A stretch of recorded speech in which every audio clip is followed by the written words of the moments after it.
నమస్తే, welcome to hit TV. నా పేరు నరేష్. జూన్ 1 నుంచి థియేటర్లు బంద్ అన్నారు. మళ్ళీ ఇప్పుడు ప్రొడ్యూసర్స్ అందరు కూడా వచ్చి ఆ నలుగురిలో మేము లేము, మాకు అసలు తెలియదు అంటున్నారు. మాట్లాడదాం ఇదే అంశంపై ప్రముఖ నిర్మాత నటికుమార్ గారు ఉన్నారు. సార్ నమస్తే. సార్, థియేటర్లు బంద్ అనే విషయం బయటకు వచ్చింది. అది ఏ విధంగా వచ్చిందో బయటకు వచ్చింది. నిన్న అల్లు అరవింద్ గారు మాట్లాడినారు, ఇది సమంజసం కాదు, ఆ నలుగురిలో నేను లేనని. ఈరోజు దిల్ రాజు ఆయన మాట్లాడుతూ అసలు మేము ఎక్కడన్నా ప్రకటించామా మీడియా సమావేశం పెట్టి, జూన్ 1 నుంచి థియేటర్లు బంద్ అని మేము అనలేదు, సృష్టించిందంతా మీడియా అని చెప్పేసి మీడియా పైన వేస్తున్నాం. ఏమంటారు దీని గురించి?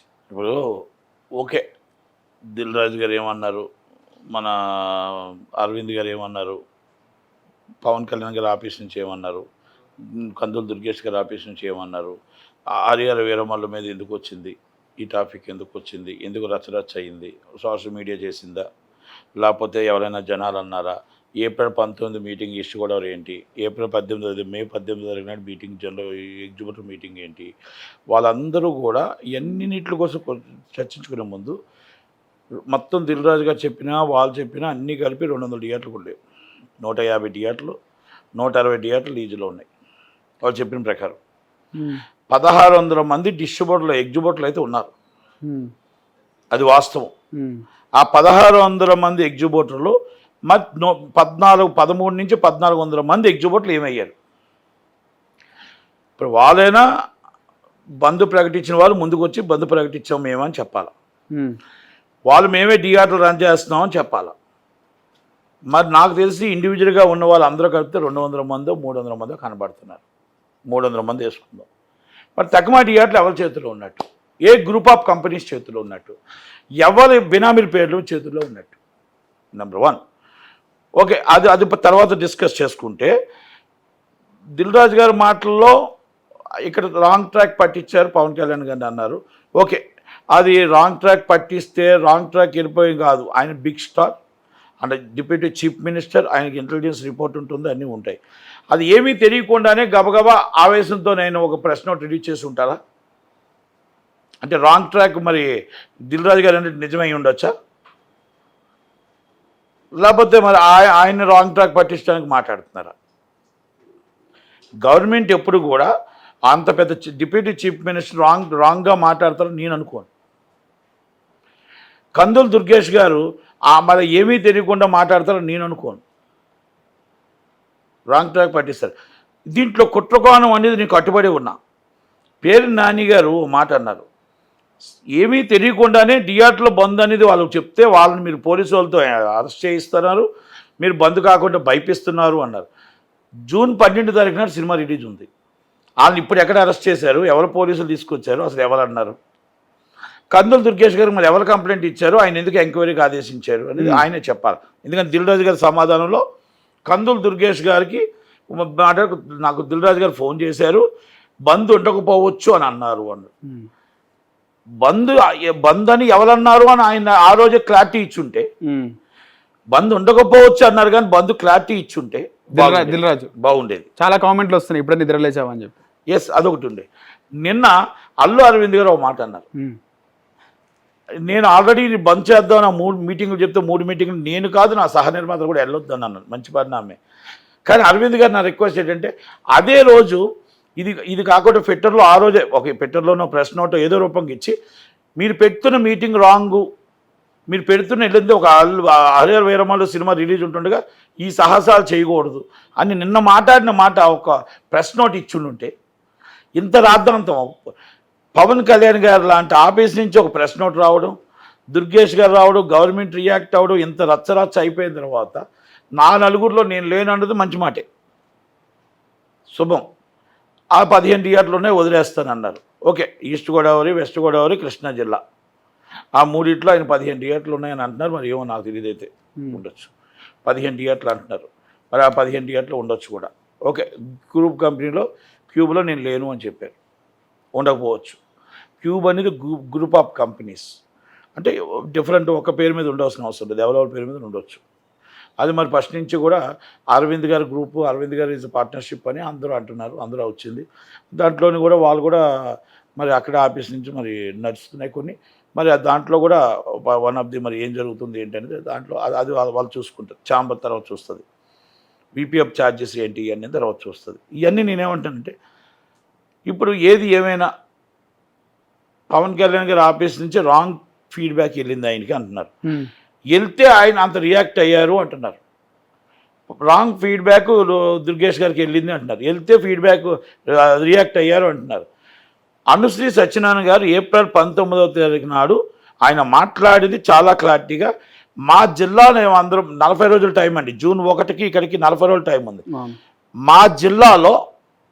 మా జిల్లాలో మేము మాట్లాడుకునే ప్రకారం పర్సంటేజ్ సిస్టమ్ వేయాలి, పర్సంటేజ్ సిస్టమ్ ఎవరిస్తే మేము వాళ్ళతో సినిమాకి వేసుకుంటాము అని. లేదు అంటే జూన్ 1వ తారీఖు నుంచి పెట్టారు వాళ్ళు నవంబర్ నుంచి ఏదో మీటింగ్లు పెట్టుకుంటూ ఏప్రిల్ 19 కంక్లూజింగ్కి వచ్చి వాళ్ళు జూన్ 1 నుంచి మా పర్సంటేజ్ సిస్టమ్ ఆడుకుంటాం అన్నారు. బంద్ చేస్తామని చెప్పలే, మాకు ఎవరు సినిమా ఇస్తే వాళ్ళతో పర్సంటేజ్ సిస్టమే ఆడుకుంటామని అన్నారు. అది జిల్లా. మీరు రాష్ట్రానికి తీసుకొచ్చి మే 19వ తారీఖు నాడు మీరు మాట్లాడి మళ్ళీ జూన్ 1వ తారీఖు మీరు బంద్ అని అన్నారు. ఓకే, ఆ మీటింగ్లో బంద్ అని అన్నారు, బంద్ అనలేదు, ఇది అయ్యింది అది అయ్యిందని ఏదో చెప్పారు. ఏది చెప్పినా ఛాంబర్ ప్రెస్ నోట్ ఇవ్వాలి అంటే మళ్ళీ ప్రెస్ నోట్ ఇవ్వలేదు. ఇవన్నీ దాంట్లో ప్రతి ఒక్కరికి ప్రెస్ వాళ్ళు అడిగిన మాటలుగా ఆయన చెప్పిన మాటలుగా అర్థమైపోయింది.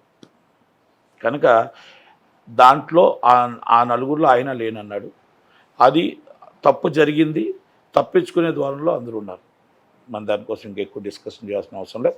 అందరు ఇండస్ట్రీ బాగుండాలా, ఎగ్జిబ్యూటర్ బాగుండాలా, నిర్మాత బాగుండాలా, డిస్ట్రిబ్యూటర్ బాగుండాలా, అందరూ బాగుండాలా, పెద్దవాడు చిన్నవాడు అందరూ బాగుండాలా. మీరు ఎప్పుడైతే ఒకప్పుడు మీరు చిన్నవాళ్ళుగానే వచ్చారు, పెద్దవాళ్ళు అయ్యారు, నేను చిన్నవాళ్ళుగానే వచ్చాను. నేను చిన్నవాళ్ళుగా కాదు, ఆఫీస్ బాయ్ నుంచి వచ్చాను. మనం చరిత్రలో చెప్పుకుంటూ వెళ్తే మన సిగ్గుతో తలదించుకోవాలి. కనుక చాలామందికి చరిత్రలు ఉన్నాయి, కానీ ఇవన్నీ నేను మాట్లాడను సార్. డిస్ట్రిబ్యూటర్లు నేను చెప్పిందని అయితే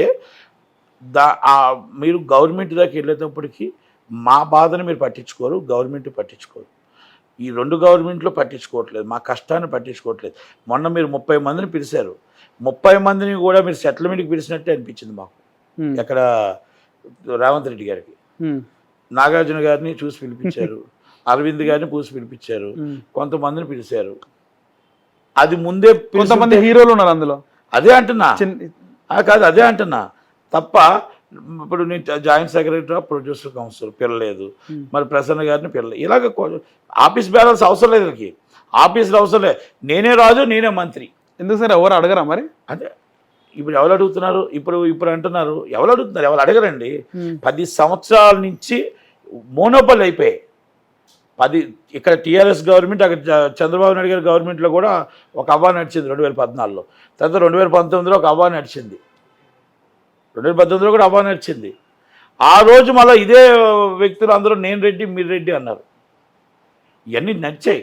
ఏ విషయం ఎంత బాధలు పడ్డామో, ఎన్ని కష్టాలు పడుతున్నామో.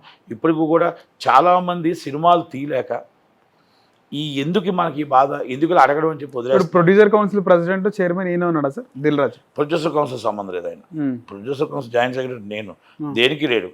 ఇక్కడ కౌన్సిల్ ఎఫ్డిసి చైర్మన్ ఆయన. FDC chairman. Film chamber sir, film ఛాంబర్కి భరతభూషణ్ గారు, దామోదర్ ప్రసాద్ గారు. ఆయన స్పందించాలంటుండే కదా sir Dil Raju. Film chamber distributors స్పందించాలి. ఈయన ప్రెసిడెంట్గా ఉన్నప్పుడు ఎవరు స్పందించారు? ఇదే అంటున్నాను కదా, ఒకరి మీద ఆయన ఇంకో మాట కూడా అన్నాడు, మా నలుగురు కలిపి ప్రెస్ మీట్ పెట్టాలి. ఆయన ఒకటి పెట్టాడు, నేను ఒకటి పెట్టాను. ఆయన ఒప్పుకున్నాడు, ఆయన ఒప్పుకున్నాడు. ఏమని అరవింద్ గారు ఇలాగని ఇది బంద్ చేస్తామని అంటే నేను రాను అన్నాను అనేసి. ఈయనేమంటాడు, అసలు బందే జరగలేదంటాడు, జరిగిందంటాడు, జరగలేదంటాడు, జరిగిందంటాడు. అసలు హరిహరవరంలో సంబంధం ఉంది అంటాడు, సంబంధం లేదంటాడు. పవన్ కళ్యాణ్ గారిని రాంగ్ ట్రాక్ పట్టించారంటాడు. అంటే ఇవన్నీ నేను డిస్కషన్ ఏంటంటే ఆయన చెప్పాల్సింది చెప్పారు, అయిపోయింది. సినిమా ఇండస్ట్రీ బాగుండాలి, సినిమా ఇండస్ట్రీకి రన్ అవ్వాలి, హరిహర వీరమల్లు సినిమా రిలీజ్ అవ్వాలి. ఇక్కడ కుట్రకోణం దాగి ఉందనేది దాంట్లో నేను కట్టుబడి ఉన్నాను. కుట్రకోణం అనేది పేరు నాని అనే వ్యక్తి ఫ్లాప్ సినిమాని ఎలా చెప్పగలుగుతాడు? పేరు నాని వ్యక్తి అసలు ఏ ఎగ్జిబ్యూటర్ ఆయనకి చెప్పాడు మేము బంద్ కాల్ చేస్తున్నాం, మాకు అన్యాయంగా పోలీసులు కొడుతున్నారని? దానికి సమాధానం చెప్పాలా? రేపు రాష్ట్ర గవర్నమెంట్ ఇమీడియట్గా కేసు రిజిస్టర్ చేయాలా? కేసు రిజిస్టర్ చేసి ఆ సినిమా ఎలా ఫ్లాప్ అని చెప్పగలిగాడు? ఏ ఎగ్జిబ్యూటర్ చెప్పాడు, ఆయన కంప్లైంట్ ఇచ్చాడు? ఏ ఎగ్జిబ్యూటర్ ప్రాబ్లం సాల్వ్ అవ్వకుండా మీరు పోలీసులతో కొడుతున్నారు అన్న మాట చెప్పాడో దానికి తేల్చవలసిన బాధ్యత ఆంధ్రప్రదేశ్ గవర్నమెంట్ మీద ఉంది. ఎట్టి పరిస్థితిలో వెరీ సీరియస్ అండ్ పేరు నాని గారి మీద కేసు రిజిస్టర్ చేయాల్సిందే. 250 కోట్లు 300 కోట్లు సినిమా తీసి మేము సినిమా తీసి ఇక్కడ పెట్టుకుంటే వేల మంది కష్టపడితే కొన్ని కోట్ల మంది సినిమా చూపించాల్సి ఉంటే మా మొత్తం ఒక జీవితాలతో ఆడుకుని సినిమా ఫ్లాప్ సినిమాని ఎలా చెప్పగలిగాడు? ఆ నిర్మాత ఏం రత్న గారు ఇమీడియట్లీ కంప్లైంట్ పెట్టాలి. Issued is complaint, immediately complaint పెట్టాలి. రెండోది ఆ ఎగ్జిబిటర్ ఎవరో ఆయనకు కంప్లైంట్ ఇచ్చి, పేరు నాని గారు కంప్లైంట్ ఇచ్చి, సార్ మమ్మల్ని పోలీసులతో కొట్టిస్తున్నారు, పోలీసులు వచ్చి సార్ మా ఇంటికన్నా ఎగ్జిబిటర్లు ఎవరు, ఆయన మొత్తం టోటల్గా ఈ సినిమా కోసం పవన్ కళ్యాణ్ గారు ఏదో చేసేస్తున్నారని చెప్పేసి మొత్తం టోటల్గా కుట్ర పన్నింది ఎవరు, ఆ కుట్ర కోణం హరిహర వీరమల్ల మీద పవన్ కళ్యాణ్ గారి మీద పన్నింది ఎవరు అనేది ఈ పేరు నాని గారి మీద ఇమీడియట్లీ ఎంక్వైరీ నడాలి. నెంబర్ 1. నెంబర్ 2, ఈ దీంట్లో కుట్ర కోణం ఉంది అనే దాంట్లో నేను కట్టుబడి ఉన్నాను. మళ్ళా నేను చెప్తున్నా, దాంట్లో కట్టుబడే ఉన్నాను, అందుకే ఎంక్వైరీ చేయమని అడుగుతున్నా. కనుక ఈయన ఫోటోగ్రఫీ సినిమాటోగ్రఫీ మినిస్టర్గా ఉన్నప్పుడు ఇక్కడ నిర్మాతల్ని హీరోల్ని తీసుకొచ్చి పవన్ కళ్యాణ్ గారి కాళ్ళ ముందు నించోబెట్టి చిరంజీవి గారు లాంటి 10 మందికి ఉపయోగపడే వ్యక్తిని తీసుకొచ్చి నడిపించాడు. మళ్ళీ అయిపోయిన తర్వాత ఆకలితో 2:30-3 గంటలకి ఎయిర్పోర్ట్ దాకా ఆకలితో వచ్చారు. అలాంటి ఈయన కాదా ఆరో చేసింది? ఇంకా సరిపోతుందా సార్? ఇంకా ఏమైనా నించోబెట్టమంటారా? ఆనందం విజయ్ కుమార్ రెడ్డికి ఎఫ్డీసీ కమిషనర్ విజయ్ కుమార్ రెడ్డి, ఈయన సినిమాటోగ్రఫీ మినిస్టర్, ఎగ్జిబిటర్లు ఆంధ్రప్రదేశ్ ఎగ్జిబిటర్లు అందరినీ పిలిపించుకొని ఉదయం నుంచి సాయంత్రం దాకా వార్నింగ్లు ఇచ్చింది ఈయన కాదా? ఉదయం నుంచి సాయంత్రం దాకా వార్నింగ్లు ఇచ్చింది ఈయన కాదా? మీకెంత వస్తుంది, మీకేంటి మీ లావాదేవీలు ఏంటి? 35 రూపాయల టికెట్, భీమానాయక్ టికెట్ 35 రూపాయల టికెట్కి 125 థియేటర్లకు సీజ్ చేసి, పవన్ కళ్యాణ్ సినిమా వెయ్యను అంటేనే నీ క్లియరెన్స్ ఇస్తానని, తీసేస్తానంటేనే నీ సినిమా ఇస్తానని రాత్రి 10 గంటల దాకా పోలీస్ స్టేషన్లో కూర్చోబెట్టింది మీరు కాదా? నిజాలు చెప్పాలా? విజయనగరం జిల్లా థియేటర్ల పేర్లు చెప్పాలా? ఇలాంటి మీరు కూడా మాట్లాడితే, మీరు కూడా ఈ సినిమాల కోసం మాట్లాడితే, సినిమా ఇండస్ట్రీ కోసం మాట్లాడితే నవ్వుతారండి. పేరు నాని గారు మీలాంటి వాళ్ళ మాకు సినిమాటోగ్రఫీ మినిస్టర్ అయ్యారు ఒకప్పుడు. మీలాంటి వాళ్ళ ఈ గవర్నమెంట్ 5 సంవత్సరాలు మమ్మల్ని సర్వనాశనం చేసింది. ఇప్పుడున్న కూటమి గవర్నమెంట్లో ఎంక్వైరీ జరగాలి అని నేను ఎందుకు అదే చెప్తున్నాను. ఎంక్వైరీ జరగాలి, కుట్రకోణం ఉంది. హరిహర వీరమల్ల కోసం ఇంకేం సంబంధం? ఏ ఎగ్జిబిటర్ కంప్లైంట్ ఇచ్చాడు? ఏ ఎగ్జిబిటర్ పోలీసు వాళ్ళు పట్టుకొని వెళ్తున్నారని చెప్పాడు? ఏ ఎగ్జిబిటర్ పోలీసు వాళ్ళు వచ్చి కొడుతున్నారని చెప్పాడు? ఇది ఆంధ్రప్రదేశ్లో ఆ ఎగ్జిబిటర్ ఎవరు ఇచ్చారు అనేది ఎంక్వైరీ నడిచి ఈయన మీద సీరియస్ యాక్షన్ తీసుకోవాలా. సినిమా ఇన్ని వందల కోట్లు, ఇన్ని కోట్ల మంది అభిమానాన్ని బిఫోర్ ఈయన సినిమా చూసినట్టు అది ఫ్లాప్ సినిమాని ఎలా చెప్పగలిగాడు? ఇమ్మీడియట్ ఇష్యూడ్ ఈజ్ కంప్లైంట్ అంటూ ఏం రత్నం గారు, అలాగే ఛాంబర్ కౌన్సిల్ అందరూ ఖండించాలా.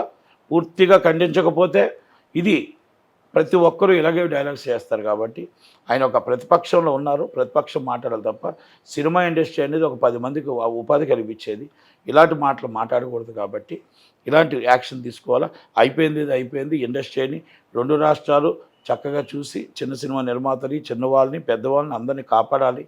ఎగ్జిబిటర్ని కూడా కాపాడాలి. ఎగ్జిబిటర్ కూడా ఏ విధంగా కూర్చొని అన్నదమ్ములుగా మాట్లాడుకుంటామే తప్ప ఎవరో బంధుకాలు ఇచ్చేసి అంత పరిస్థితి ఎవరికి ఉండదు. కనుక దయచేసి అందరం కూడా ఇప్పుడు ఈరోజు దిల్ రాజుని నేనేమని అన్నా, నన్ను దిల్ రాజు అన్నా, నేను సురేష్ బాబుని అన్నా, మేమన్నా ఇంటర్నల్గా ఏమైనా ఉన్నా మాకు 100% ఇష్యూస్ బేస్డ్ తప్ప వ్యక్తిగతంగా విభేదాలు ఎవరికి లేవు. మళ్ళా చెప్తున్నా, వ్యక్తిగత విభేదాలు ఎవరికి లేవు. అందరూ అన్నదమ్ములుగానే ఉంటాం, అందరం కలుసుకుంటాం. కాబట్టి ఇష్యూస్ బేస్డ్లో ఒక్కొక్కరి అభిప్రాయం ఒక్కొక్కలాగా ఉంటుంది. నలుగురు అంటే ఎవరు సార్? ఇప్పుడు ఆ నలుగురు అంటే ఇప్పుడు ఆ నలుగురిలో ఆయన లేనన్నా, నా నలుగురిలో ఆయన లేదు. ఎవరు సార్ మన నలుగురు? మరి ఇంకెవరున్నా నాకు అర్థం కావట్లేదు. ఆ నలుగురిలో ఆయన లేనన్నాడు, ఆ నలుగురిలో ఆయన లేనన్నాడు. మరి ఆ నలుగురిలో ఇంకెవరున్నారు? సరే, వీరిద్దరిని తీసేసిన ఇంకిద్దరు ఎవరు సార్? మెయిన్ ప్రొడ్యూసర్స్ ఇద్దరు అంటే సురేష్ బాబు గారా? ఇప్పుడు ఆయన ఏదో ప్రశ్న పెడతారు కదా, ఆ నలుగురిలో నేను లేనంటాడు కదా. సునీల్ ఆ నలుగురిలో నేను లేనంటాడు. మరి ఎవరున్నట్టు? ఇంకెవరున్నట్టు?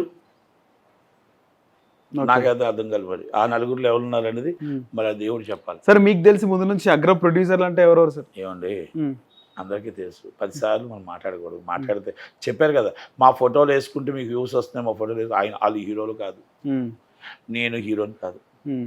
మా ముఖాలు చూస్తే ఇప్పుడు ఎవరు వచ్చి వ్యూస్ వచ్చేయడానికి మా ముఖాలు చూస్తే వచ్చేసి కంటెంట్ ఉంటే చూస్తారు కదా సార్. ఫేస్ కంటెంట్ ఉంటే చూస్తారు తప్ప ఫోటోలు వేస్తే అంతే కదా సార్. అంతే. కనుక మేము హీరోలు కాదు.